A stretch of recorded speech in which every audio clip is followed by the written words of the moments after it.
Meherpur general হাসপাতালে জনবল ও চিকিৎসক সংকটের কারণে চিকিৎসা সেবা চলছে অর্ধেক সক্ষমতায়। এতে চরম ভোগান্তিতে পড়েছে রোগীরা।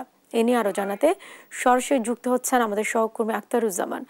আক্তারুজ্জামান, এই সংকটের কারণে রোগীদের কি ধরনের সমস্যা হচ্ছে আর হাসপাতালের কর্তৃপক্ষ কি ধরনের পদক্ষেপ নিচ্ছে?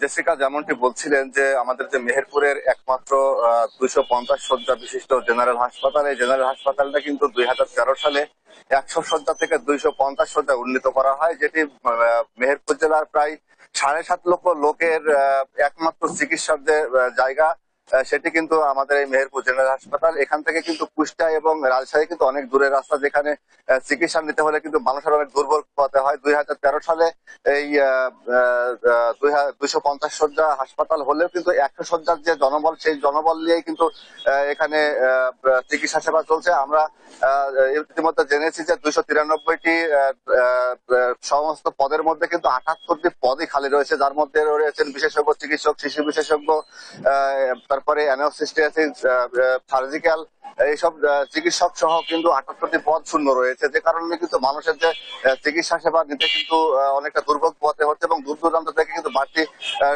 অর্থ খরচ হচ্ছে। আরেকটা বিষয় আপনাকে বলি, সেটা হচ্ছে যে এখান থেকে কিন্তু যে এখানে একটা অত্যাধুনিক অপারেশন থিয়েটার থাকলেও কিন্তু চিকিৎসকের অভাবে কিন্তু এই অপারেশন গুলি হচ্ছে না। তো আমরা এই দুর্ভোগ নিয়ে যদি এখানকার স্থানীয় মানুষের সাথে কথা বলতে চাই, তিনি আমাদেরকে জানাবেন যে এখানে আসলে কি ধরনের দুর্ভোগ হয়ে থাকে। আচ্ছা, আমাদের মেহেরপুরে 250 শয্যা বিশিষ্ট হসপিটাল থাকলেও এখানে হসপিটালের বেডের সংখ্যা মাত্র 100 এবং শুধুমাত্র রাজনৈতিক স্বার্থ এবং টেন্ডারবাজি করার জন্য হসপিটালের ঔষধ এবং খাবার এই দুইটাকে 250 ক্যাপাসিটির করা হয়েছে। বাকি বেড থেকে শুরু করে ডাক্তার, জনবল কোনো কিছু আমাদের হসপিটালে নাই।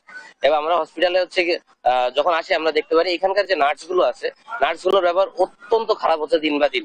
এবং কিছু কিছু সময় মানুষ কনফিউজ হচ্ছে যে এটা আসলে নার্স না, ইনারা আসলে ডাক্তার। এবং আমাদের হসপিটালে রিসেন্ট আমরা যে ওষুধের বিষয় দেখি, আমাদের হসপিটালের ওষুধের বিষয়ে এবং অন্যান্য যে টেন্ডার গুলো আছে সেগুলো নিয়ে আমরা কিছুদিন আগে জানতে পারি নিউজের মাধ্যমে যে অনেক পরিমাণ দুর্নীতি করা হয় এবং এই দুর্নীতির মাত্রাটা বেড়েছে আমাদের নতুন তত্ত্বাবধায়ক আসার পরবর্তী সময়ে। নতুন তত্ত্বাবধায়ক আসার পরবর্তী সময়ে দুর্নীতি এবং লুটের কাহিনী যেন হসপিটালে সবার মুখে মুখে প্রচলিত হয়ে গেছে। তিনার কাছে প্রশ্ন করলে তিনিকে হসপিটালে পাওয়া যায় না। তিনি অধিকাংশ সময় ঢাকাতে অবস্থান করেন এবং খুবই অল্প সময়ের ভেতরে সপ্তাহে হয়তো 1 থেকে 2 দিন মেয়ের বক্তব্যকে কিন্তু এখানকার যিনি তত্ত্বাবধায়ক রয়েছেন তার বিরুদ্ধে কিন্তু অনেক অভিযোগ রয়েছে এবং চিকিৎসা সেবা যে ব্যাহত হচ্ছে সে বিষয়ে কথা বলছিলেন। তো আমরা ইতিমধ্যে জেনেছি যে হাসপাতালটির যে জনবল, সেই জনবল কিন্তু এখন পর্যন্ত এখানে কিন্তু পরিপূর্ণ হয়নি। দীর্ঘদিন যাবত কিন্তু জনবলের সমস্যা এবং আমরা শুনছিলাম যে ইতিমধ্যে জেনেছি যে এখানে সুস্থ এবং সুস্থভাবে চিকিৎসা নিতে এবং জনবল সংকট নিরসনের জন্য কিন্তু কয়েক দফা কিন্তু মানববন্ধন করেছে মেহেরপুরবাসী। আমরা কয়েকদিন আগেও কিন্তু দেখেছি যে মেহেরপুরের একটি ব্যানারে, নাগরিক কমিটির একটি ব্যানারে কিন্তু মানববন্ধন হয়েছে। তো মেহেরপুর থেকে এই ছিল আমার কাছে হাসপাতালে সর্বশেষ জনদুর্ভোগের খবর। জেসিকা, আপনাকে ধন্যবাদ। দর্শক, মেহেরপুর জেনারেল হাসপাতালে জনবল ও চিকিৎসক সংকটের কারণে চিকিৎসা সেবা চলছে অর্ধেক সক্ষমতায়।